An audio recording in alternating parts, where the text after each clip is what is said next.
akayimba lwaki tokkiriza noba nenzo nkanze muganda wange nsogenda bo bukongo vule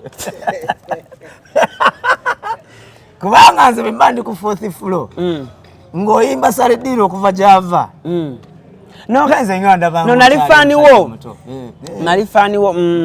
wo kan baba ko lwaki tokkiriza eddiro nenzi kubobo genda bobo genda olobalo itaka kapuna mawanga soko tukubemu bobo genda nanchini namfuno mulala bobo nchayo chatule nange kankomyo kwegulanga obulamu wadiro mutali kuteza azibade yabenga yakulwana nabaluda baganya batukowa zebanga mankugambo wete malikiriza bigaje ezozo sonyi wengeje oleka nkolera bana bange kubanga kumalubogolo bale mube tamula chawazalinga loya yamana buli kuweja kuba kuteza tamula kumbaga so olinga so naye proper abantu balirabye ku ndonge ebiseera ebyo wano ku Hasi Beauty Parlor tuli bakafulumu kulabirira n'okuyoyota ensusu tukola facial ne tukupepeta ka face ne kawawera nga aka baby tusiba n'okola enviiri mu buli musono songa mu kukola pedicure ne manicure tuwekansa tusala enviiri mu buli musono ate bwe kituuka mu kukola makeup tetumanyiyo mulala tuli muyenga ku Tank Hill Road okulira na Italian supermarket mu basement esimu tuli ku noti 72 682 953 teweerabira saluni egenda okujjayo bulungi bwo n'ekitiibwa kyo ye Hasi Beauty Parlor, a world of beauty. kulantisa hotel otusinzidde okubanga tukuweereza ALLANCRUZ gemannya nyongera okwanirizaako yonna gy'otulabira mu nsi ez'enjawulo mawanga ag'enjawulo yonna gy'otulabira naawe asinzira ano mu ggwanga Uganda okubanga ate otulaba weebale nnyo weebalire ddala tuli proudly powered by Marus Bridal Center, Nile Cargo, Africa One Tours and Travel wamu ne Hasi Beauty Parlor. Kale olunaku olwaleero as usual nga butandise program yaffe y'olunaku olwaleero ndi n'omu ku basajja oba oliawo abayimbye ekika kya Afrobeat music ne bamuggusa obulungi yayimba bulungi batandika mu kibiina ekyamanyibwa nga City Limit Crew omwali Ronnie Banton biki ebyabaawo ku City Limit Crew yakiyakkirira ani yayita mu munne kuba twagenda okulaba Ronnie Banton yatatandise Monster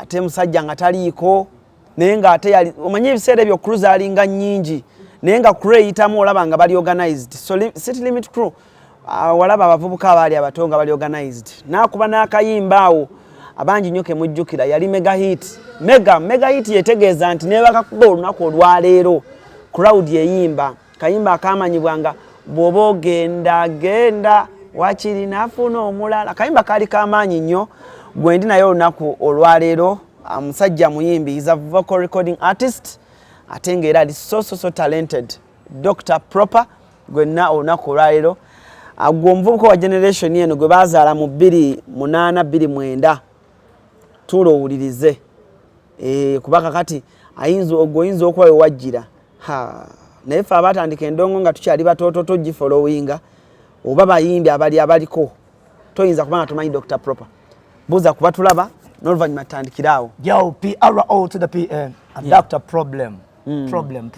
Okay. Dr.Propa Dr.Propa nesimye okuddamu okutunda mu kamera zaffe webale kundowoozaako muganda wange alhamdulillah ebintu mbadde nkulabanga ku mukutu okwo nga weegiriisa but I'm very proud of you kubanga wafuna humble beginning nekutwala because the end justifies kirungi nnyo okutandika nga bw'atandika neno gy'oli nali simanyi nti one time ate naffe oli tubeerera ab'omugaso nga tukulaba eri mu katemba tugamba omusajja yeemoola kumbe ate no gye tudde ate bitugasa so basically Dr.Propa is a jobless billionaire mind bwe njogera ku jobless billionaire mind nkulaga nti ndi musajja ayina vision engazi yadde sente ziyinza obutabaawo essaawa eyo naye nga vision yange mpanvu nnyo ngazi nnyo ekifaananyi kyensiiga okuva nga ndi mwana muto ekifaananyi ky'abawanguzi mu Luganda kyoyinza ogamba ky'abannaggwano Dr.Propa yazaalibwa mu 82 That means emyaka giba gitambudde. Giba gitambuddeko nno. Mingi ddala. Giba gitambudde. Omuntu yekati okwogera ku myaka gye muntu atalina byatuuseeko. Naye kitegeeza oli mu 40. Yeah, that is oli 4th floor. 4th floor. Simple mathematics. Ate nga nze nkyenyumirizamu because that is experience. Naye weekuumye. Mukama yankuumye. Sina buyinza obwo. Okay. But kyenzikiririzaamu nti Dr.Propa muganda wammwe. Dr.Propa yazaalibwa mu ddwaliro ly'ekitovu e Masaka. Nkuzaayo kuba tamanyi Dr. Oli munna Masaka? Ndi munna Masaka geregere. Nazaalibwa mu ddwaliro ly'ekitovu. Unfortunately mama wange ne mwettira. Mama bw'azaabwa Anzala n'ayitaawo Mukama n'amutwala. Taata teyagoberera simanyi kyekyaliwo oba byali biseera. Mama bwe yakuzaala ye n'afa. Mama yafa. Gwe n'osigala. Nze ne nsigala. Taata olutalo nalwo si lwangu. Taata teyagoberera. So oba yagoberera simanyi oba yali ne taata ne mama yali boyfriend oba yali mupakasi munne kuba nange neebuuza ddala mbeera nti awo nga mama amayitirege gaabula gaakoma mu ddwaliro ly'ekitovu. So ne taata waali? Ne taata saamulabako. Omulamu bwange bwonna sirabye ku muntu gwe bayita biological parent. Sirabye ku mama Anzala, sirabye ku taata Anzala. Ne bwe ntunula mu ndabirwamu simanyi gwe nfaanana. nga kana kambata kibo bakitono naye nategerera ku myaka 11 kati nze nyizo kugamba nti bojjako emyaka gye nina nenjako emyaka nga 11 12 okulaba mbona obwo bwe nkugamba nti the universe is my university mba nkugambye ekintu ky'osobola okusigala ng'olowoozaako nze ensi yebadde mugunjula wange mugunjuzi. Okuze nani? Omukyala omulungi ennyo gwe bayita Veneranda Nabukeera, mukyala wangabi. Yanzija mu ddwaliro ekitovu n'omwami taata wange omulungi omwami Sozi Alozias. Bawangaalira awo Empigi ku kyalo bakiyita Kizzi. Bakuza ba Luganda lo. Banzija mu ddwaliro ne bankuza. Si ba Luganda bo. Bankolera ebyekisa. Bankolera ebikolwa ebyekisa. Era nze ndi mwana wa kubiri mu family. Naye nga mu family baalina omwana nsingako emyezi 3. Kati okolerangayo omuntu ebintu ebyekisa nga tolina ky'omusuubiramu kubanga nze banzijayo ng'ate balina omwana owaabwe omuwere gwe bayita Jime muganda wange. Jime ne batukulanga balongo era tukuze nga tuli baawo. Tomanyi family ya mamayo? Sina kyemmanyi. Tomanyi family ya taatawo? Nedda sebo. Yadde uncle yadde kojja? Era ndi awo neegomba omuntu alivaayo eyo kubanga ekyalo bakiyita Kyato. According to the history ali mu bitabo e Masaka. Kyato kati ekyato singa wabayo omuntu engeri social media jezze mu ddwaliro mwalimu erinnya abaliyita Kasolo. So bwabayo yamanyi omwami gwe bayita Kasolo ekyato nyiza okuba ndi mutabani wo basimanyi naye ndi ready okola DNA. I am ready to do DNA. Propa tugende empola. Esebo. Omuntu alaba emboozi eno esebo ayinza okuwulira ng'ekintu ekyokusaagirira nga oba abayimbi basaagirira oba abayimbi anoonya bimuzza. Tewalaba ku maamawo? Yadde taata. Tewalaba ku baŋŋanda zo ku sayidi ya maama? Ewange ebyolugero kati nze nkuze nga nze shock absorber nga buli ekitomera nze. Era bwe nanoonya obulumi wembuteeka ne ngamba kanzije mu ndongo yadde n'endongo teyanyanguyira. Abaana bo bagamba otya? Abaana bange era beeyita bakulu b'ekika. Nina muwala wange omukulu Jorina alina ebye agenda mu senior 6 kati. Amannya g'obatuuma ogajjawo? Kati nze bw'ozaala omwana abasinga baselebratinga n'asanyuka naye nze mbeera ne mixed feeling. Nti olunaku lwenzadde omwana kati ate ntandika okutetenkanya ennyo ngenda muwa amannya ki era ntuuma bakisaakye tuuma bakusaasira byansobera nange. Otuuma ku according ku bali abakkuza? Nange neetetenkanya bwe nakula n'entuuma byempulira naye nga zikugamba basically byebyo si byangu byakunnyonnyola nnyo. So obulamu bwo si byangu byakunnyonnyola. Okusoma bali ere be bakuweeredde? Era be bampeerera bwe nsoma ne mmala ekyomusanvu ate olwo lwentegeerera nti ate ebyange si birungi nga bwe mbadde ndowooza. Kati nentegeera nti ate wano bano bayambi naye kyankola bubi kuba nategeera ku myaka mito. at the age of 11, 12, that was so small for me. Wotegeera nti? Ndio kuentegerera nti bano abakuza bajunye. Nera be ba family yange taata imama. Mwami alozi ya sozi, musajja wa mulimisa. Yakuliranga district DFI, bazitanga DFI. Era yakulirako Kamenya Migo DFI Masaka, nakulira Kene Bugerere. Eyo nazigo yatula Kene nazigo eyo. Nakulira KMPG. Nakulira ebyobulimisa abana abagriculture.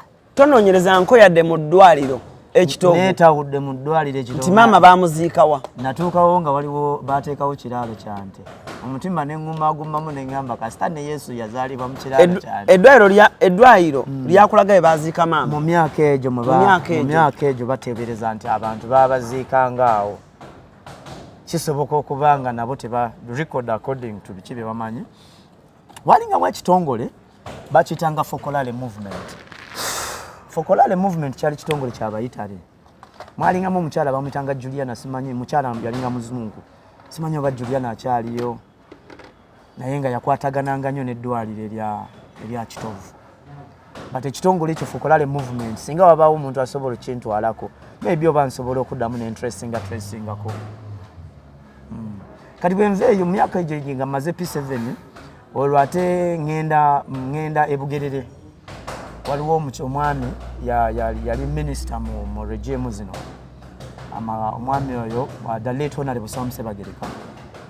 Yali minister kugwa Amini Obote yafa kugwa Museveni. Guno gwe tulimu. Yali minister wa public service we yafiira. So bantwala mu makaago. Bantwala nsobola okuyambibwako. Naye nga yo omwami oyo yali yafa kati nga waliwo omukyala the late Honorable Sam Sebagereka. Victoria Kakoko Sebagereka. Muganda wa Princess Bagaya. Bambejja Batooro. Ne kati ne mama yawummula myaka mitono nnyo emabega. Twamuziika awo Nateta kugerera awo. Ova nazigo Nateta awo gulu. Ngenda okutuuka mu makaago munnange nga omwami yantwalayo kujja wange bamuyita omugenzi Edirisa Muwonge naye kati yafa. Kubanga mama yali wangabi kati bano baali bakula beemanyi. Nagamba mwana wange yadde eri bikulemeredde. Naye no joza ate tosobola nkumbi unakula ndi munafunafu. Nga ebyokkalukana si bintu byange. Kati nantwale wa Honorable Sebagereka. Ngendo tuukayo munenge omukisa bakutambulira ku muntu.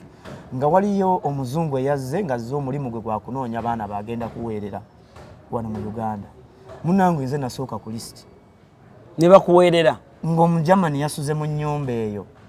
Ng'ekyamulese nze bandese kusaba buyambi. Ne mu maka ga Honorable Sebagereka.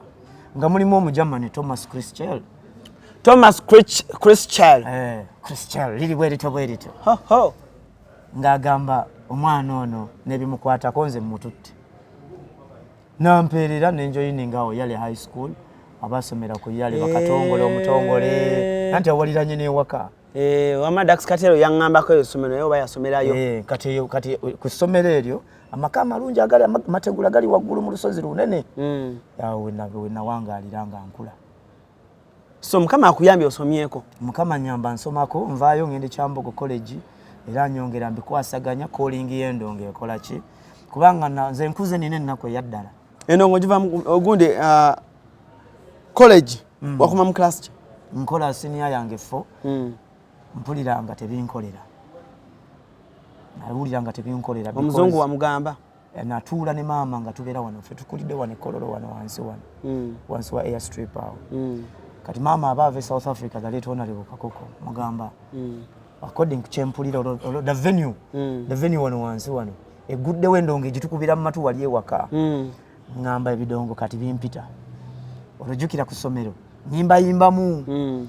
Nyimba za Busta Rhymes ba Tupac Shakur abo eranga kusomera bampita Busta abasoma nange bakinjukira bampitanga Busta ba DMX abo bali kuyitira wa ku Yale High School Yale lontandise okumanya ebidongo esomero lyalinga lya musajja ne yalinga kabaka wa Masawa Kyakuwa Enterprises abamujjukira ntandikawo neyongera ekitone nkizuula mama mugamba mama sente z'ebitabo gama zimazaaliwo kuba yali MP ebiseera ebyo wa mukono nga mukono tebane kisalako kayunga mugamba Honorable ebitabo mpita mu jjajja nga mama kuba mama yali mukambwe mpita mu jjajja naye kati yawummula naye abasenga wa kabaka wa Tooro Kaka Mega abasinga bamumanyi Mumbejja Mega mugamba jjajja okusoma nkukoye naye maama mutya kati ngamba omanyirindamu yali agenze South Africa ng'akomawo nga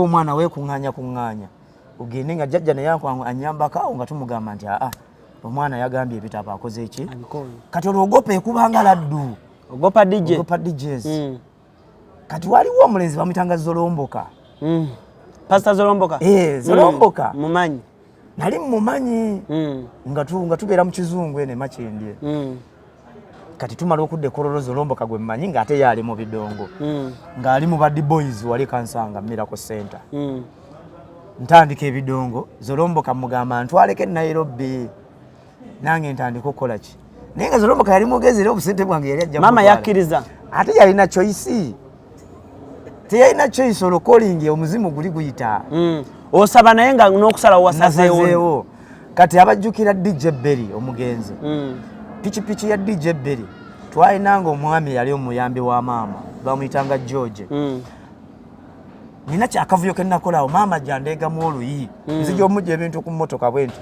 olwo bamugambe fujjo nga bampaabidde fujjo lye nakoze olwo twagenze newalingawo gye bayitanga officers mess abajjukira wano around Kololo wano walingawo officers mess wano waggulu wano Nakasero around there ngeno ne Centenary Park wonna wazise wonna miti myereere twasalya nkirizanga omwo ne tulumbeera ekikiri atyo maama atabuka ngamba George nange tondeka wano ntuula kweyo pichi yali ya DJ Berry George yali agivuga ebiseera ebyo yoga nga wakantolokola ebidongo mbitandika nva wano nga nesukuma Rwanda 2-3 nyingira Kigali ntandika endongo osangayo banye Kigali nsanga natuukira waliwo boxer muganda wa Andaman Andaman amanyikidde Andaman Daku kati nsanga Faruku Daku musanga bate Gasyata ninamu obuswazi bwange n'omukugenda waliwo mukwano gwange obuswazi wabujjawo mukwano gwange bambi yafa mukama ebyakusebako Nantale mukama akusaasire Nantale antwalamu out wawo ku speak hotel wa naze nakula nga ni kalenzi ka kibuga twetololeddamu tukuliddawo zibo tukulidde muno mu kibuga Nantale antwala ku speak ampeemu ate bwe namusaba ku aloye nagenderayo alo alo yagenda paka ku William Street nenjija mu transport yantwala e Rwanda Nantale wamusaba ku simu ye mbo okubeko kalo out yalinga akolera awo waita mu isi ne simu ya Nantale nkutidde paka ku Wilson bakuwamu meka 17 n'okwata basi 17 nengende kasubye nensoka nzinywako ekyokunywa naye nga mbala bubazi ensomo sawa kubiddako tuke Rwanda nsanga yoyo Daku Faruku Daku yali azanya pro azanya boxing Rwanda walinga wa fanda meja waliwo meja gwe bali bakolera meja Jacob kati netubere naye challenge ginasooka okufuna akawunga ka muogo nali nakalabako kati bwentuuka eri nalina mwaka Swahili akatono bingiti wakaba serikali babeerangayo ngamba nataka ugali na maragwe omusajja waitress awuliramu ugali naye e Rwanda akawunga ka muogo bakaita bugali kati bandeetera akawunga ka muogo n'ebikoola bya muogo sombe kati nga tesimanyi bwempakana nti bino si byenjagala kati mbancha bantuleddawo mu confusion yange omupiira gw'emmotoka gwayabika zine motoka ennene ezo bazirikululana kati nawamatuka 10 okuva mu restaurant nga ngamba bizzeemu anti twagende Rwanda nga bagamba entalo zaane naye gomanyi okubeera abantu ng'olulimi tolumanyi Rwanda wamala ebbanga ki Rwanda njibeeramu paka 2-5 njivaamu emyaka 2 emyaka approximately emyaka 3 ng'okolamu ki mulimu ki Rwanda nze ntuuka nsooka nkola dance group e Rwanda abana bavanga wano namibwano mu kibuga wano bajjeye waffe babobu Harriet eche balinga badansa balungi jukire Rwanda ng'endongo teriyo Rwanda nga waliyo badancers enyamirambe eyo wabeerangayo ba dance groups ezo ez'amaanyi beetanga basitari ng'era amarushanwa competition bo bakola ya kuzina mbere yo mba joininga waliwo club bagita Sky Hotel nji joininga eriko night club ntandika okukola munga MC njoininga obulamu bwentyo kasita nali noonya ekintu kimu noonya ntya we nebaka noonya ntya kyokulya omusaala tekyali kikulu mbadde nkunyumiza dda kumusanga akawunga ka muwogo sikaagala sikategeera dakwankwata antwala ewaabwe mbabokisa naye baagoyanga akawunga okukakuba bwe bati ku lusaniya nti bino ebyokugabana mukunyulira wamu ne mussa mu sowaani munva mu dakiika emu n'ekitundu emmere eyo yalinga teriiwo nga muli bameka abantu nga 10 nga kilo ziringa mmeka ebyo saabitunuuliranga zaalinganga 4 oba 5 naye nga mu ddakiika kati nze yali alina olunkulu luno nti sirya akawunga ka muwogo sikategeera ng'emmere njiyiga nange bwentyo olwo nyingidde system nyingidde Sky ntandise nsangagana ne Christopher Matata amasakunda nabona neza ava Belgium olulimi lwa Lunyarwanda musajja mulungi ndumanyi amasakunda amasa agagala tegalaba bulungi amasakunda nabona neza akakayimba kagenda katya nali nkagala nnyo nabona neza kati ntamasa agagala nzayagala nyime nkadde awo oba ontuuse Christopher Matata yali musajja nga ali fresh bambi yafa mukama mumuze mirembe yafira Belgium ndowoozeera akola ki aŋŋamba muganda wange oyimba bulungi andaba action zange mugamba naye emboozi eryemu sirinaamu yadde 10 n'empulira nina obwagazi bw'okulikodinga nkola akayimba nti I'll give you what you want, I'll give you what you know, and everything you say I'll do, but I'll never let you go, baby. Katula abantu bayimba kati fe twabiyimba dde lulimba nakomo ndiyimba ne Rachel K. Rachel Ray mwala wa Halima Namakulu anti Rachel K. Rachel Ray rap Rachel K, yes. Nenyimba ne Rachel K. Naruddamu wano naye. Tuwandika oluyimba mu studio Matata ambakinga ko oluyimba olwo introducing mu bantu. Olonga waliyo muganda wa Grace Nakalema. Juju nga akubira mu club Cadillac. Kati olwa Juju gwe myako era ayimba oluyimba lwa Matola ga Kagame. Waliyo kombo okulonda. Ba president bantu njoyininga endongo ye Rwanda era Rwanda kizibu okwogera ku ndongo yayo n'otayogera ku Dr.Propa oli wamanyi nye Rwanda je nasookera era abantu abasinga bakayitale wayitale emirundi ebiseera ebyo bakenisi batino MC Uncle Austin yena beeranga naye mwagala Uncle Austin nabeeranga nene mu nyumba emu Uncle Austin mwagala nnyo ayina akabayina akayimba bakayita closer kati Uncle Austin Uncle Austin bwetutandika ate ebidongo Uncle Austin gundi legend nnyo mu Rwanda oyinza okwogera ku ndongo ya Rwanda n'otayogera ku Austin musajja yava Busoga n'afuukira Abanyarwanda ekizibu musajja w'e Busoga Uncle Austin nkutidde gwe bw'omukubiro ajja kwogera bbe zokka bbe musajja mukyayogera we lost a little bit of contact. Nakomandoza kwogera ne like 2017. But most probably being into nange mbadde off scene. Ngenda kuddamu mbanonya. So Rwanda vayode? Vayode 5 olwo nfunye family esooka. Ng'abayimbi mfunye omukyala Munyarwanda. Mfunye omukyala awo ali lubuto lwa muwala wange asooka.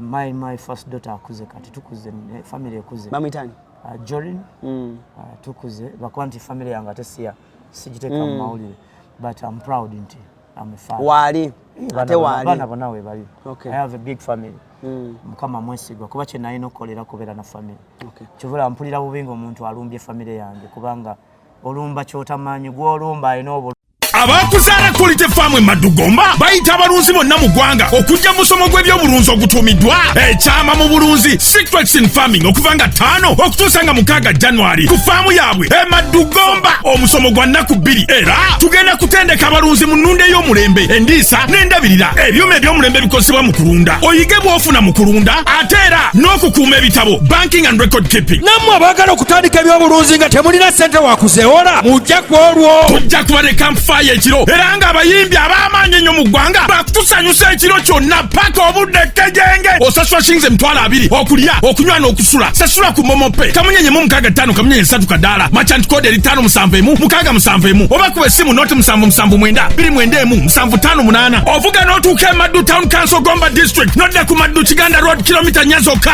ng'otuuse ku Kuzaala Quality Farm.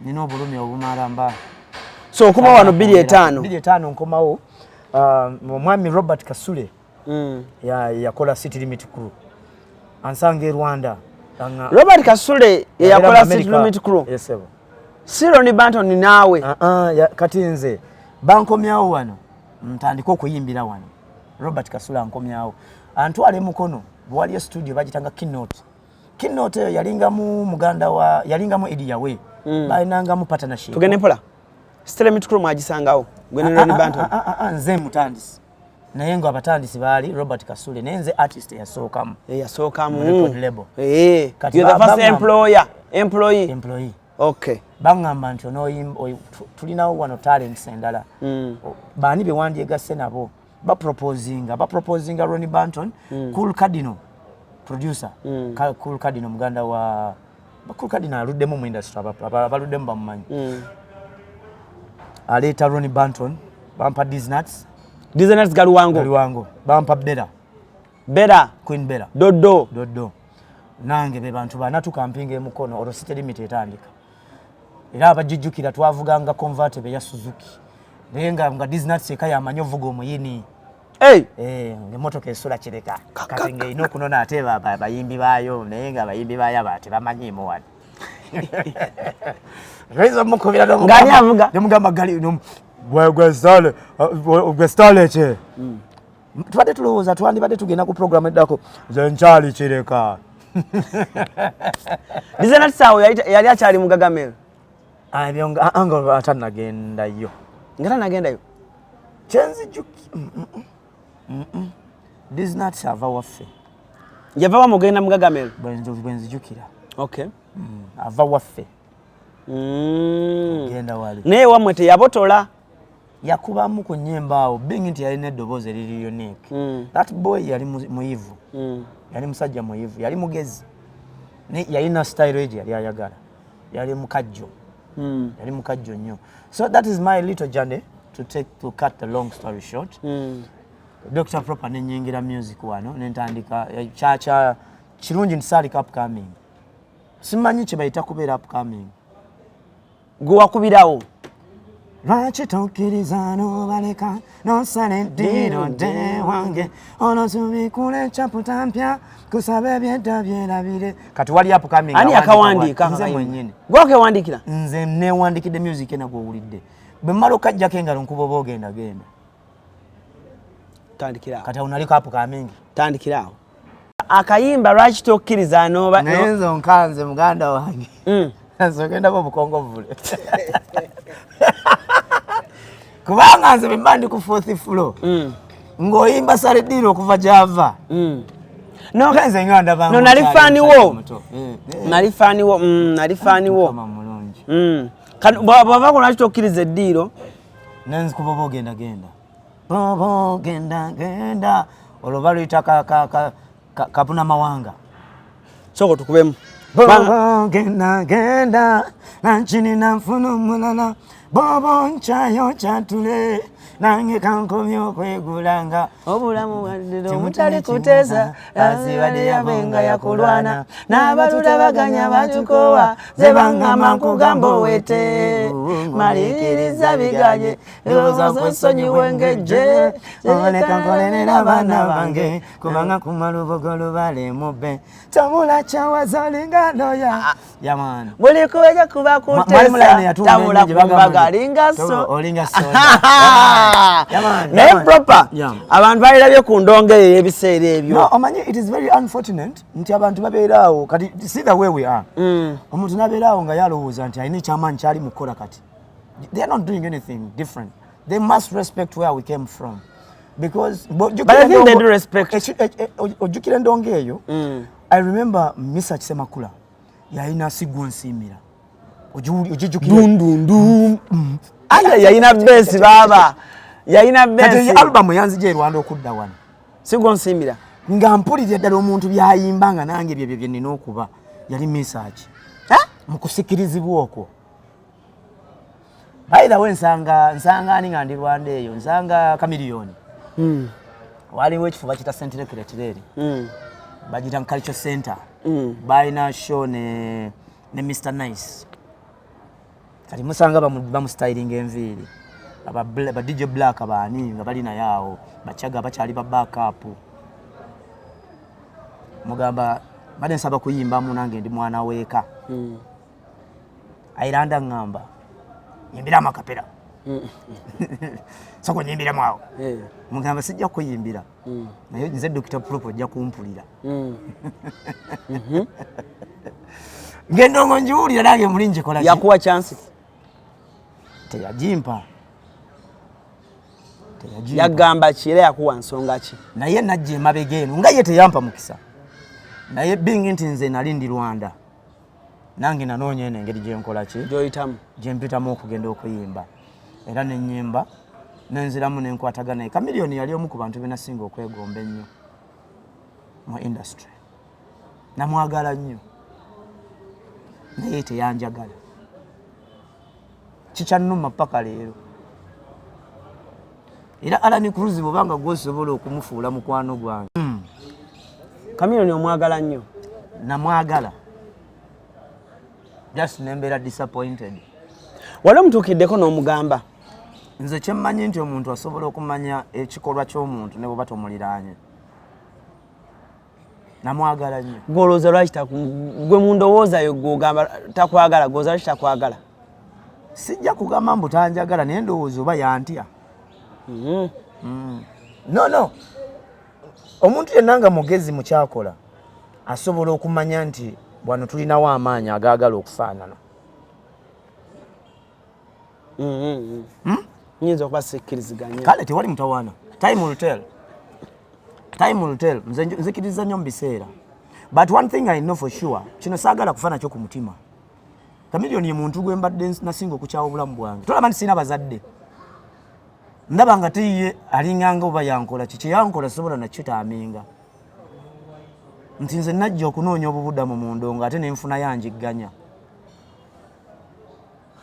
Niyo story nga tetwagifunako. Nali musajja mugumu okusinziira gye nnakulira mu maka agankuza.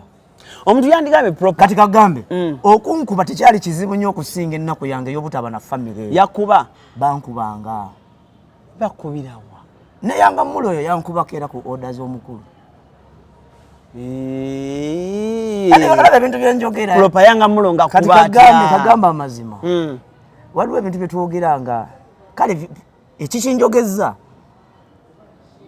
kwe kuba nti omuntu teyagala kufana bulumi obwo. Lwaki kale munno bw'akiwulira ategeere nti osanga gundi namukosa kuba kati tukuze. Gwe bakuba tewaddiza.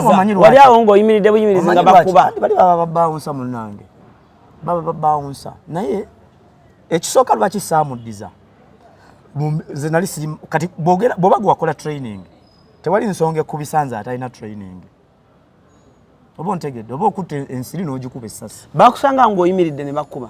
Banjiganya emirundi mingi naye eyo si y'ensonga. But batta omuntu wange ow'omunda. Bayigganya inner person wange. My inner person was tortured. Kubanga nebuuzanga nze sirina bulumi bwengaba. Kyakubiri lwaki ate namufunamu ekise kimusonyiwa Kamiri nti gwe yakubanga teyamanyanga kati nze nalinga mufaanana. Ng'omufaanana mu ki? Nalinga akasajja katono nga mufaananamu nga abantu bambuuza oli muganda we era bw'okebera video zange ez'edda. Nga abantu bambuuza nnyo ndi muganda we ne taata we namumiitinga Muzeeyi Mayanja. Taata wa Kamiri? Taata wa Kamiri yajja mpita. Nambuuza mutabani bakuzaala wa? Bangamba ofaanana abaana bange. olwo nvudde mu America nvudde wa Palaso kuba nabeerako ne Palaso oyo mu America Palaso yabeerera n'ebizibu ng'ali ku house arrest nabeera naye mu America era musajja muntu mulungi Palaso Palaso mayanja munyumya nga bw'ogamba nti omuntu nsooka bwe yakoma oyo anoonyaako Palaso nali nkoze ebbaala awo Konge yes byajjanga nanoonyaako nampagirako simulinaako mutawaana waliko ne mu America neze ngai gyensi gye nasooka otambula waliyo ng'ogenza ku kyeyo sikubanga ku kyeyo but that is where wagenda performing nabeerayokko awo tujja kuddawo mu America awo kubanga nawe ati twetaawe nabeerayo ne bacaga bajjanga ne bankyalirako ne ku apartment nempasa ne mutu n'omukyala gwe nasooka okubeera naye yali mukulu wa girlfriend wa Palace ebiseera ebyo omukyala omuzungu era nayo olinayo omwana nsaazaala Bulaaya nakyeteekamu nti nja kuzaala wano soko nyumize ku fame side okubye oluyimba lwo olukyasinza okuba olunene mu kariyayo olwa Kasamba Lujje baluyita what's the title bw'ogenda genda bwe baluyita olukubye kyali kitambi biseera oli muvubuka muto ogikubye nalinga ku Majestic Plaza awo fena twali ba hustler twalinga ba Kenzo ngo eri akyasoma Kenzo twalinga ba Tulumani Kibalama Ronnie Banton ku Davmos ebiseera ebyo teni muntu atayitako ku Davmos Majestic awo yasalanga music kuza Kenzo wamulako bambi nga akyasoma sure Kenzo you hustler nira bwabanga gyatuuse mugamba bugambi mukama webale hustler Kenzo atobye mu kintu kye n'abayimbi abalala betwali nabo abalala bakita but Majestic was a startup ya industry wafunamu endongo sijja kugamba nti nafunamu ebintu ebikwatibwako naye endongo yanyigako ku mutima naye mpuliranga erina pati gye yakola kubanga era singa saagifunamu sandibadde wano naawe because yangatta ku bantu abalala omuntu nga tolina family eri awo nekugattako emikwano ziŋŋanda kuba kati nze nsobola n'okuyimba mu audience nga mulimu kizibwe wange nga simumanyi yakumanyi nga naye tamumanyi ye nga mmanyi nga muyimbi era kyekyenfuula wempisa mu bulamu bwange kubanga simanyi DNA bwe zirivaayo oyinza n'okubeera awo nga ne gw'olina ewaka oyinza n'okuba nga ndi mutabani wa muzeeyi atufuga nga nange simanyi naye nekimala kiba ebintu bya Mukama bizibu naye mulimu we nalabanga mu buto nga mufaananamu olya bwe neetuusa omwana okutapa twali awo ng'ate amawulire gayitiŋŋana no crew yammwe yali nnene yali amaanyi kyekyabawula ne Ronnie Banton just differences zaali si nyingi n'obuto bwalimu katuweerero story entuufu kuba Ronnie Banton ali mu America I don't disrespect Ronnie Banton he was a very talented young man yali yansooka mu experience eya wano kuba ndi nagenda okujja nga ye babobbi baani bonna beemanyi but ekyasinga okuba ekirungi nti twakwataganako naye tewali nnyo kiri awo kyali awo naye mwayimbako ababiri luyimba ki ani ali mu kintu siteri miti yawamba nnyo ya bode nange kintu nkirimu timundeka nange kandipiirwa kiri enyimba twazikuba mwakuba kamotoka combination yaffe yeyavaamu good life bagundi baali bayimba dda General Megadi ne gundi ne Menton Cluno anti akati tebakitwala mu ngeri eri vibrant nga bwetwali tukikozesokoddemu okankubiremukko ani ali mu kintu siteni miti yawamba nnyo ya bode nange kintu nkirimu timundeka nange okankubidde ngenda kuddayo wakanga kubeko mu wufa yange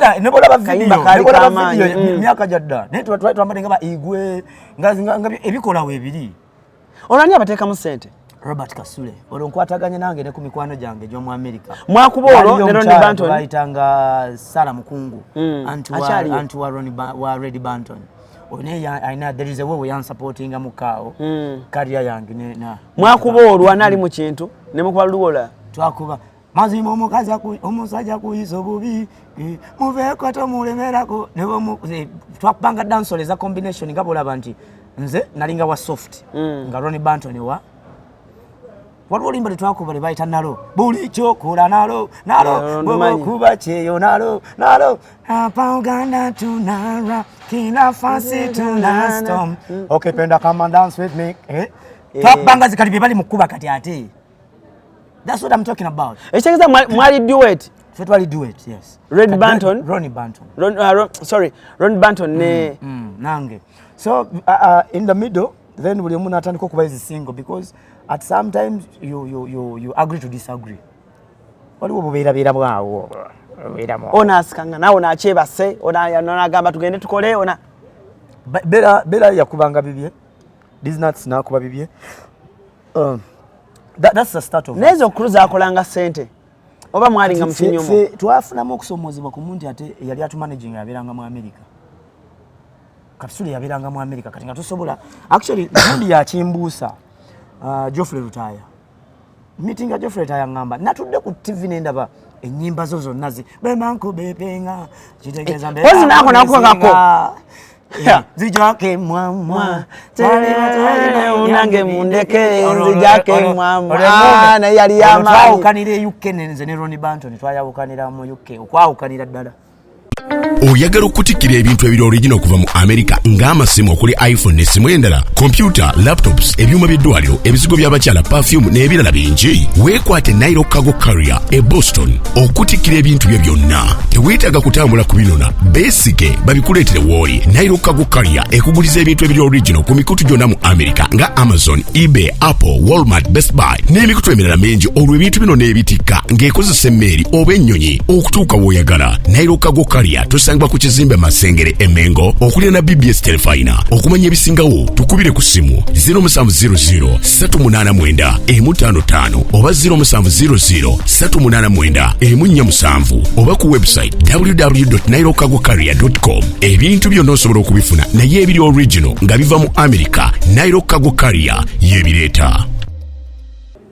By the way era otubadde tuli awo wakuba mwamwa aya soko jikube mu bati riba afadhali nkuba naye notange yatompita fala nawe mbebiri mani kwetondera tubimara mu mutima mulungi onayenga kichokukuze mpalana abali abatayo kusojagana otunuza bukambwe komya fitina ojiro joboja mikwano mwamwa twali batayina yange bindeke zijake kolebikwatako zenegoba anti binkola tebinkuba zijake mwa Allah naye yali yankube ngome nga nakamala nalina okaba wagabano ba DJ Mayikoni nayo tuli tukutua tuwa yaliwa koma UK mugenzi babiri tuli London ife na Bobby Wine baba Grace Nachimera omugenzi Martin Angume yantasa ani abatutte olwo sengo twasoka na kulimirawo nalimirawo okulido beach yabasasula anti nalimirawo nga njagala ekitundu kisegali Kampala ekisente nga nina visa ya America nine UK kati nga twenda kyompa kusa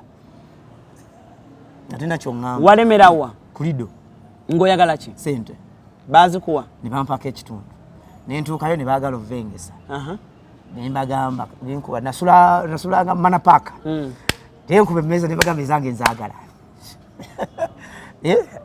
nga bwe nzijukira omukulu yamala nampa sente enenyimba twakola weekend 2 netukola ekyamakulu engumi bagikubira wa Ronnie Banton Ronnie mane mba mistakeninga sorry Ronnie Banton engumi ajokubira wa first time yange performance naluyimbira London mwamwa mwagenda mukyawaganye twalimu obukuku tutuukeeyo nduyimba bamugambe n'abamuwagizi basupisa bamugamba akasajja kakuli bubi kakubye tune teyanninda kuwanukayo nzika amadala bwenda mwali wa club 90 gundi 19 club 19 wano Kampala road yawo East London opposite Richmond gundi yali muwanvu bwati bulungi Martin Angume aguyimirira mu wakati omugere nende ndonge mwana tisana tujiriyeko yakulya punch yataikawo ekibeera but ne tubiyitamu but it is fun kwa kati ate tuli bantu bakulu kati n'abaana baffe bakuze byali bya kivubuka kati mbadde nkuddamu lwaki twayawukana byalimu obuto so tugenda mpola mpola tulina okuveeyo mu ŋŋumi nga bwe tukkirira mpola mpola gwe bakuba tewaddiza lwaki eŋŋumi kategera gino emikono giyinza okuba wakaaba naye lwaki omufuukidde kyebaawalula sebo nina abaana bakuze nedda abaana balina okumanya nti taata ayise miwanvu namiko okulabikako ng'omuntu bakuba n'okaaba n'ogenda mu woteeri byabasajja biba byabasajja bwe muvaayo eyo tukoma wano buli omu agoyinga solo no promoting oluyimba lwakubaawo nenkubaza omwana w'omwavu eno propa lindako propa ndo botandika okujjayo ennyimba ate omuntu agamba naako nako kake nekano nako kake omwana w'omwavu ate kati omukuba afuuka ate ekizibu afuuka ekizibu wano nkuba n'omulenzi bamuyita RAD omwana w'omwavu yandigumira empewo w'okumakya nakola omwana w'omwavu era yakola ennyimba n'osituka n'ozina yamaani kati onawo lukuba luyitawo nkuba ne Catherine kusaasira oluyimba lwe bayita tobimanyi beno abekikati byatonengana abantu abakulu ne tuzeyagana nali nkwagala nnyo gwe wokakasiza nali nkwagala wamalamu amaanyi waliwo ne 2016 wa 2017 ina kayimba kewakuba kali kalungi Musama we Kampala ye Musama we Kampala nangeretya sindi mu byono kali kafrobeat sita dancehall kali ka dancehall salid nasima gwe mama ako sina mulala nange era mbebe kumalonje wasereko zawa kama bemuzimu mutya disigana mpiteri nyalyo gwe chobo manya nali nkwagala nnyo bambi I was a big fan of your music kati oze kulaba guwachawa oba go interview wenga tomu esobe ya gwa nada wantu wasoka no malamu amanyi nga manito kyayimba naine ebyanyigiriza nengambo obaloni bantu ni yaddamu nakutiisa aba bankwatamu sajja ali mu America tasobola talina budde oba bwe lwajja kubamu noddayo tuyinza okubeera no proper nga buloni bando nilwajja okebeyako e Uganda nga gakaliwa nga kubamu ngaddayo ebyo byaggwa kyeki naye mwogera sooka olindeko yes Ronnie Banton talina buzibu nange mwogera we are family now actually ne bwe nali mpasa mu America Ronnie Banton yali best man wange wakola embaga mu America yali best man wange omuzungu wamuwasa yeah this was on record so I get married to this American woman Ronnie Banton was my best man katabo ke kaagaana kokka manti natuukayo nga sina kyenkagaza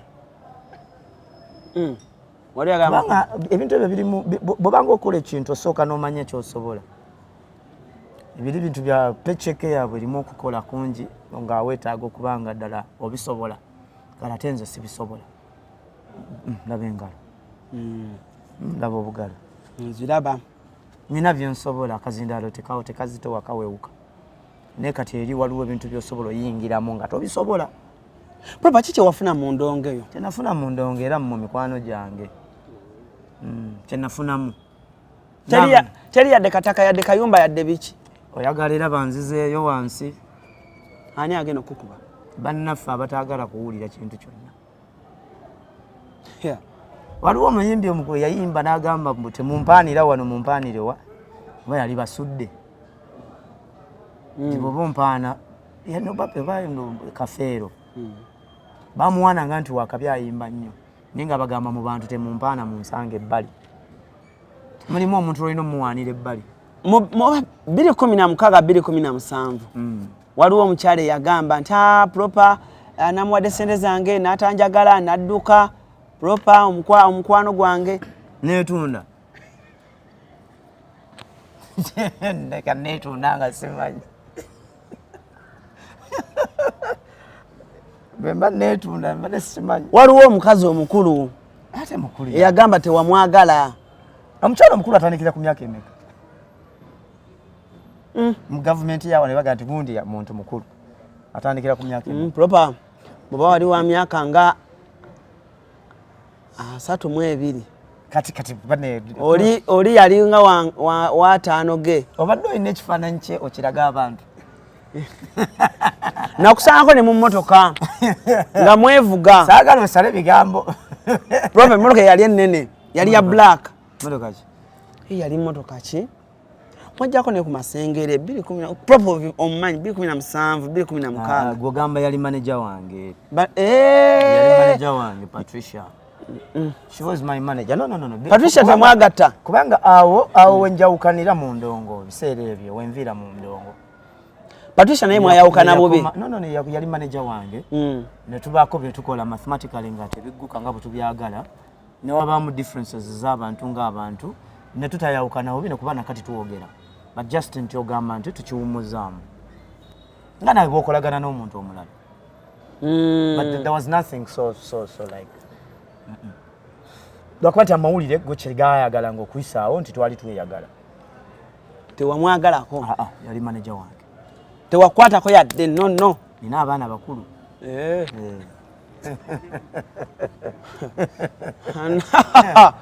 Ogenda kunkwatirawo? Nina abaana bakulu. Kati bo tebamanye bya kati basically awo nvaamu ngendako ngenda mpasa wa Pastor Robert Kayanja. Ontuninga mangu. Andi nabo olina gy'oyagala okunkubira. ALLANCRUZ. Omanyi Dr.Propa? Ebintu ebimu byonyumyano tobinyumyangako. Nedda. Omanyi lwaki bakimbenyumya kubanga nkyemmanyi nti amalaalo oba limbo kyekifo ekyasinga okuba n'ebyama. Nti buli muntu mu nsi muno alina ekyama agenda nakyo ne bamuziika nakyo kyova olaba amalaalo gaatika yatika ekyama kiba kigamenya. Nga nange bwe ndi wano mpulira nina ebyama by'abantu bye mpulira nga binzitooweredde njagala kubyasa. Nina DNA ez'abantu ze mmanyi. Ne njagala banteke ku retainer nga bansasula buli mwezi. Naye kankubuuza. Ki ekikutwala mu Amerika ebbanga lye wamalayo? No, omuntu olambula. Walambula okumala bbanga ki? N'otegeera olambula n'otegeera ensi beyisa batya side eri n'omanya obisobola. Tobisobola because wamala bbanga ki? Omuntu nganze mu history yange bw'ofuna visa ya America ofunye multiple entry lwaki oba togenda ebiseera ebyo. Wamala bbanga ki? Nagendanga n'enkomawo malayo emyezi 6 n'omalayo emyezi 6. Ng'okuba ne kukyera. Ng'oyingira n'odda. Nalina enkola yange gye nakolangamu. Nalinanga enkola yange. But saasabako ku mulimu. Gye mwesanga ne Palaso? Era Palaso nabeerako naye mu South Portland, Maine. South Portland, Maine nabeerayo nabeera ne apartment yange gye yali. Eri omuvubuka atulaba essaawa zino alina oluyimba akuba wakabi w'amaanyi naye agamba nga omanye ebiroto by'abavubuka katono tugenze mulamu bwa ddala celebrity bw'ova wano oba omuyimbi n'ova wano n'ogenda mu America. Propa biki by'oyinza okugamba omuyimbi n'omugabo oba ogenze mu America ng'ogenze kukola bino ebintu bino wammanga byerabire? Kati for example tosobola kugenda n'ogamba nti gwogenze mu byaddiiro. Bw'ogenda mu byaddiiro Mukama akusaasire. Kyakubiri, it is true nti osobola okuba ng'oli ku street at any time. Osobola okumalira ku street. Kubanga kapecheke ke ka surviving omuntu. Omuntu ajja kukwaniriza leero akwagale naye anaakukuuma paka ddi. So the in amalgamation kuba in a nutshell kuba kukola. Olina kukola. Kyakubiri kyenyinza okuwapula ku muvubuka yenna ali eyo. Wano waliwo obugagga. Wano mu nsi yaffe. Ekizibu ekiriwo kiri kimu nti tulina ebirowoozo birungi capital n'atucyankalanya. Naye nga wano obugagga weebuli. I'm not joking about that. Wano sente weeri eyaddala. Just omuntu kuliraana baani booliraana biki bye weegomba okwezuula. Karakita yo egamba ki? Bw'oba ogenda okukola omulimu nga guno, for example, you're interviewing me.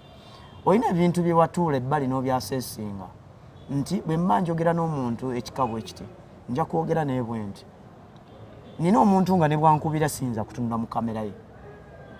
Sijja gamba nti oba ndi wa ntondo but nimanyi kye njagala kuba tujja kuvaawo nga nkutadde wooja because guno omulimu abamu batunda impression. Twatunda impression ne tutafunamu. because omulimu gwa showbiz, but there is a reality. Obulamu bwa social media at one time bwewe bakakupiroyo olina ebibuuzo byolina okwebuuza nga yegwe answer. Twabadde ffenna mu pate ne tukuba pate twajukubye kituufu. Bw'omala okuva mu pate nodde ewaka nga twawukanye. Kahangover okasobola, can you manage? Maama wo bw'akuba nga alina kye yeetaaga, can you manage? Abaana bo nga balina kye baagala, can you handle? Kyakubiri kati obikola okyali mulenzi muto muvubuka ate emyaka egiddako waliwo kye bayita diminishing return. Bwe twalinga tukula wafukanga ng'osobola n'ofuuka maama mu kamwa ng'otumbiza naye omuntu agenda okufa ng'afuka mu magulu, amaanyi gagenda gakuggwa paka omusulo lwe gusala levo. Kati buli muvubuka ali eyo ekyakirowoozeeko nti kati oli wakiwago guwa ntumbu ennene gwosimula koona. Bw'olengera omuvubuka ng'akubye hit wagikubako oba wazikubako? Nze saakuba hit, nakola good music. Wakola good music. Naye bw'olengera omuvubuka generation bano abaana baliwo abapya n'olengera oluusi effujjo n'olengera biki oyinza omugamba? Ekisooka toli wa kitalo nga bw'olowooza, kubanga ffe vubuka twalyewulira n'abaali balowooza nti balirina tubalabyeko, sijja kuneeminga mannya. Buli muntu awulira nti nno waakabi nnyo mukyakola n'agaana okuteekawo, obulamu bulina foundation yaabwo. Bw'oba ozimbye nnyumba nga si yakalina tosobola kutuuka waggulu n'ofuna kirowoozo, era bw'ofuna ekirowoozo injiniya alina okuba omugezi okukyusa kino ekiri wansi, either n'ateekamu empagi ezisapootinga. Kati bw'oba oyagala kuzimba bizimbe byeweese, foundation yo gikole kati nga esobola owanirira fuleddako okusinziira ku busobozi bw'ogenda ofuna. Kati for example enneeyisaayo it counts wali waggulu. Oyinza okwagala okugamba nti kati nkuze njala agenda mu byabukulembeze naye nga reputation yonfu nga bakuweerako bad examples, naye ovaako ki okutambulira mu line entuufu. Omuyimbi aba awulira ki ng'alina ennyimba ezikuba bw'atambula baba ffe tubalaba naye gwe waliwoko. Abantu balowooza nti okunywa enjaga, okukozesa Halloween n'okukozesa ebyo bibeekuba biki byonna ebyo nti bye bisinga okuba ye drug esinga okuba enkambwe. The biggest drug mu bulamu is being famous. Kubanga ofuluma bwoti mu nnyumba nga abantu bonna bakumanye n'owulira ng'owakabi ng'owulira osobola n'okuyimiriza emmotoka n'ogamba abantu mwamuŋŋamba ki jamu ne bakuba eŋŋombe ng'ogamba nze gundi naye buba busiru. Buli muntu nga wali okikozeeko gaba maalo, kuba waliwo okugatta femu n'ogigattamu amaalo. Naye nze kyampumuzaamu munda ogukola bye mpumuddemu. Nabeera eyo gye mbeera, nze nina gye mbeera eyo wange gye mpangaalira. Nentunuulira amaka g'abantu, nentunuulira ebizimbe, nentunuulira zihoteero zaabwe, ne ngamba naye Propa lwaki twerimba? Abantu bano tebakuba bintu bino mu mawulire naye ate bagagga. Abantu bano bagagga nno ddala ate betuyimbira. Neno gy'okuyimba n'ovimbiramu balina ssente yaabwe, n'omala okulwala ate n'otandika okuyisa akabbo tukusondere ate be wavimbiramu. Kati bw'okola obuntu bulamu ovaako ki? Akonno kalungi. Bw'okola obuntu bulamu ovaako ki? Kyova olaba nze nnumwa nti abantu abaagabira bannaabwe obulumi nga tukola music ono kyali tekyetaagisa. Kuba nze ewange buli muntu eyankosa abaana bange bamumanyi. Ku lumbeeru wange ne bw'olijja weesimisa baba bakutunuulira bagamba oyo yalumya taata. Musanga naffe tusi wabagamba abaana bo mbagamba mazima nti gundi ne gundi ne gunte mubayitanga anko tewanteekamu abo tembayitanga anko abannumya bakimanya naye waliwo n'abampa okwagala. Naye Propa bakkubye nnyo. Naye sirina nkovu. Ogambye Ronnie Banton yakuba yanga mulo ALLANCRUZ weefuge on command yakuba naye gwe bakuba toyina gwe wakubako. Kati kana akakonde kayinza okudizaani kati mbu wakuba Kamiri oli aba mukulu waffe gwe toyina gwe wakuba. Omanyi omuntu wali olwakuba doti bwakuba doti ne bawayirizaamu abali awo naye ng'omukulu yagikubye bantu bangi bakuba doti ne Propa kankubuuze wano ku Hasi Beauty Parlor tuli bakafulu mu kulabirira n'okuyooyoota ensusu tukola facial ne tukupepeta ka feesi ne kawawera ng'aka bebi tusiba n'okkola enviiri mu buli musono songa mu kukola pedicure ne manicure tuwekansa tusala enviiri mu buli musono ate bwe kituuka mu kukola makeup tetumanyiiyo mulala tuli muyenga ku Tank Hill Road okuliraana Italian supermarket mu basement essimu tuli ku noti 72 682 953 teweerabira saluuni egenda okujjayo bulungi bwo n'ekitiibwa kyo ye Hasi Beauty Parlor, a world of beauty. nga bwe tunyumizaana emboozi gwe bazze bakubanga bw'ovaawo ogenda mu lukayo n'okaba n'ogenda eka siri musajja wa ntalo nze nina ekintu kimu kye mmanyi era kyensaba buli awulira nga yawulira nga asobola okukola healthy competition nze bw'ŋŋamba nti Propa tugenda kuyimba ku bukazi obutono leka tuyingire studio twakola emirimu nga si gy'amaanyi twalibadde mu owino nga twetikka nsawo gya mitwe bino bintu bya bwongo ekizibu nti omuntu waku dining n'owoolujjulirira empisa zaawukana walekozeko concert sigikolangako muganda wange nno bambi zampawo olinda kyomusajja mukolere concert era kyekituleese Propa osaanayo okubambi concert neweerabako ng'abantu bazze nina obulumi bwa mirundi ebiri abwandongo si yokka byonna biggweeraawo si yokka obulumi bwensooka okuba nabwo bwa kukuba I wish nsobola olaba kuba Anzala obwo bulumi obutagenda kuvaawo ne bwe ndigaggawala obulumi ne bwe ndigaggawala seza bwa mirundi 3 amanyi ALLANCRUZ saagala kuteeka kuba empalana togamba baana abaana tugenda tuukeyo nga batunuulira bubi togamba baana abaana ba Dr.Propa taata amwe tweyagala ndi bulungi situka ne munteera ekikokolo omusajja agambye ate yakola dalisiti eri mu ddiiro baabalongoosa eddiiro nga bagikeberako nga bagizaawo but basically mbadde eyo neŋŋamba kanzireyo nkola endongo wakomyewo nakomyewo mu bidongo kuba mbadde I've been going through a lot of depression okukkiriza kyabuntu mbadde so depressed depression ngeva kuki ebigenda mu maaso byonna mu bulamu bwange kubanga by now nandibadde omu ku basajja abalina zaakeedi singa nafuna kikye nalina okutambuza nenkitambuza. The world is not looking for people that can best explain as to why they are not doing what they're supposed to do. Naye olumu ensi tenoonya muntu amanyi kunnyonnyola lwaki alemereddwa kyayagala okutuukako. Naye waliwo n'ebintu byetwetaaga kukola nga ebintu bya revenge.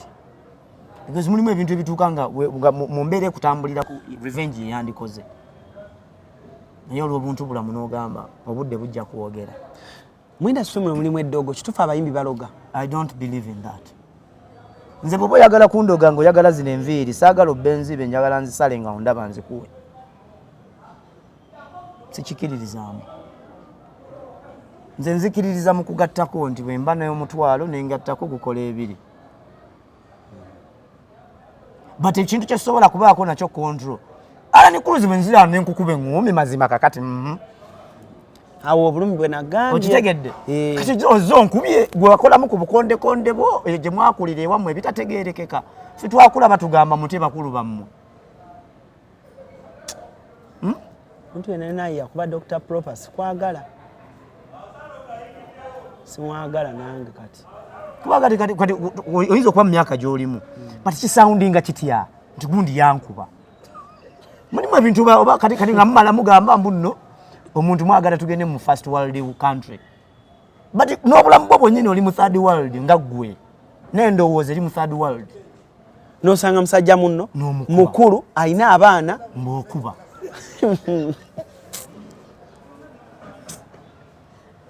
Chebi wallahi. Lwaki nga tetukozesa kazindaalo? That is intimidation. Intimidation. Teyetaagisa. Shegeza bakuba ne bakuba nokesa nobikola nogakambalekera industry yaabwe kati nkomyewo nga ndowooza bakuzeemu. Era batandikiddawe bakoma. Tebasobola kunkwatako. Oyina mukati? Bino tebyetaagisa. Kye ndowooza nti message ebagifuna nabo bajja kulaba nga bebakola nga byakijega. Kati kino kankikusuubize proper. Tonsuubize nze wendi wano. Naye proper buli akuba jangu ndopere. Simba sifuuse wa lugambo.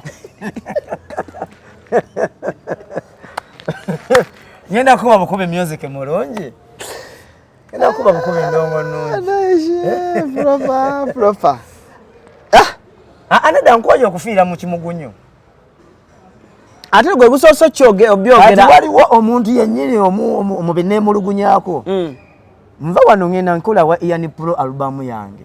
Njiteekamu obudde ne sente nga nsasula. Ian Pro nadduka n'agende South Africa. Ne music wange yenna naye nga kiri influenced. Ian nino njogera naye. Mugambe Propa wamukola bubi ku list ye ku bantu basibidde ekikookolo kwoli. Abaana naye bamumanyi. Abaana bo bamumanyi. N'emikwano gyange bamumanyi. Wamuteeka ku list y'abagenda okujja abaana bamusibire ekikookolo. Naye tekyetaagisa. Olaba tokwata nga Ian oli Pro ebyo byomuntu byemukola ebyo.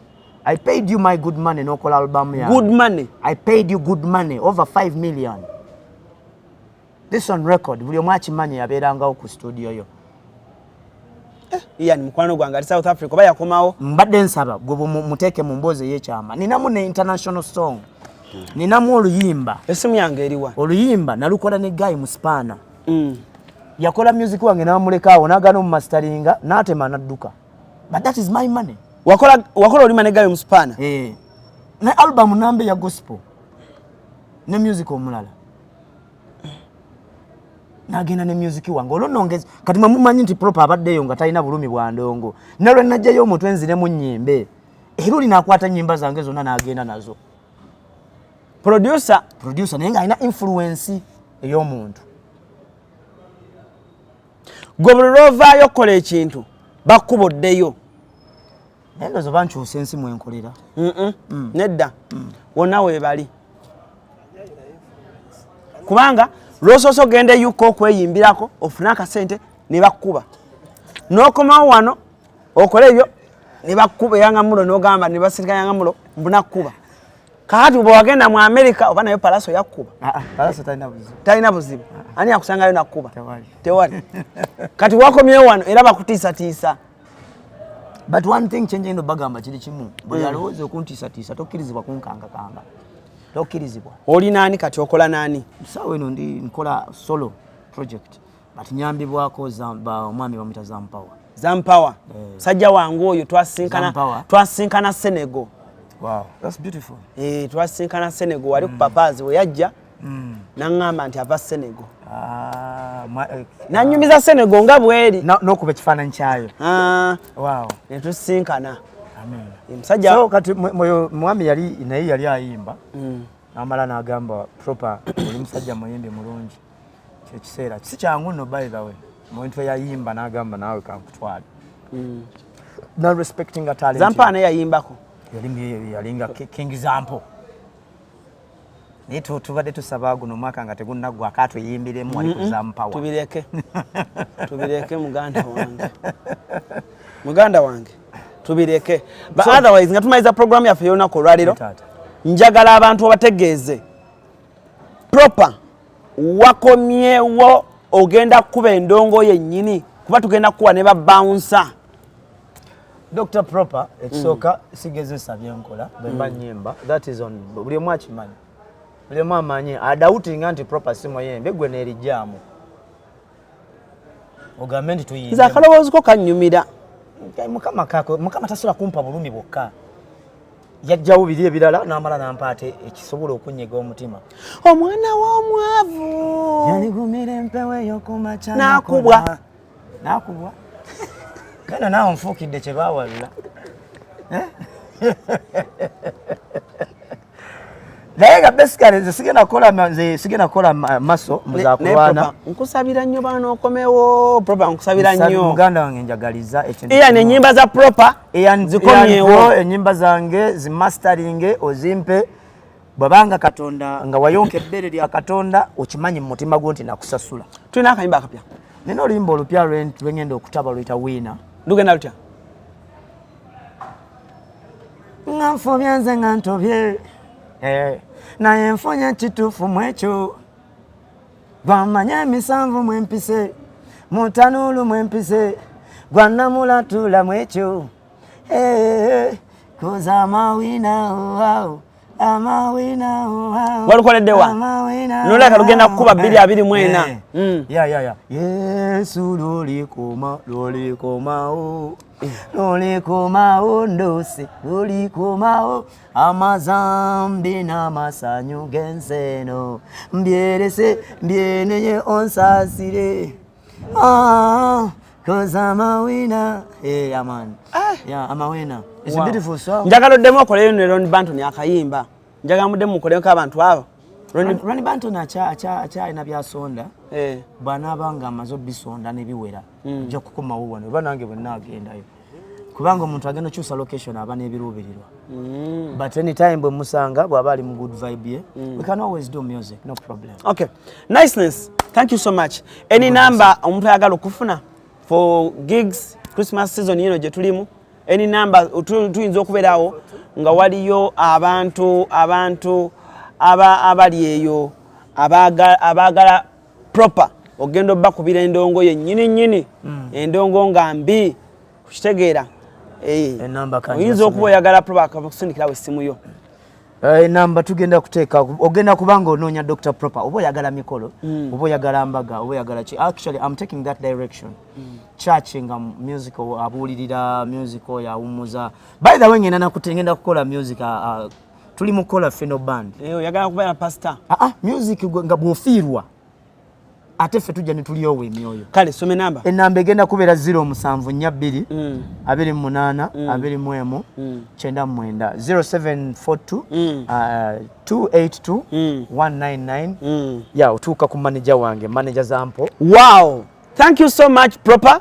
May God bless you my friend. I like you so much. Me too my brother. Tewegatta kwabo benna kyawa kubanga nze ndi waddala. What's how old is your daughter?